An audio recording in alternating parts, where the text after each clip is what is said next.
Container ಲಾರಿಯೊಂದು ಚಾಲಕನ ನಿಯಂತ್ರಣ ತಪ್ಪಿ ಮನೆಯ ಮೇಲೆ ಎರಗಿ ಮಗುಚಿ ಬಿದ್ದಂತಹ ಘಟನೆ ಉಡುಪಿ ಮಣಿಪಾಲದ ಕೆಳಪರ್ಕಳ ಎಂಬಲ್ಲಿ ನಡೆದಿದೆ.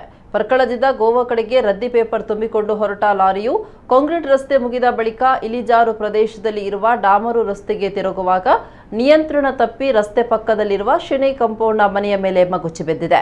ಮನೆಯಲ್ಲಿ ಯಾರು ವಾಸ ಮಾಡದೇ ಇರುವ ಕಾರಣ ಸಂಭವನೀಯ ಅಪಾಯವೊಂದು ತಪ್ಪಿದಂತಾಗಿದೆ. ಘಟನೆಯಲ್ಲಿ ಲಾರಿ ಚಾಲಕ ಅಪಾಯದಿಂದ ಪಾರಾಗಿದ್ದಾರೆ.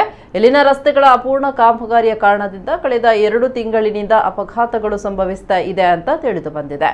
ಈ ನಿಟ್ಟಿನಲ್ಲಿ ಸಂಬಂಧಪಟ್ಟ ಇಲಾಖಾಧಿಕಾರಿಗಳು, ಜನಪ್ರತಿನಿಧಿಗಳು ಸಮಸ್ಯೆ ಪರಿಹಾರ ಮಾಡಿ ವಾಹನ ಹಾಗೂ ಪಾದಚಾರಿಗಳ ಸುಗಮ ಸಂಚಾರಕ್ಕೆ ಅವಕಾಶ ಮಾಡಿಕೊಡುವಂತೆ ಸಾರ್ವಜನಿಕರು ಮನವಿ ಮಾಡಿದ್ದಾರೆ.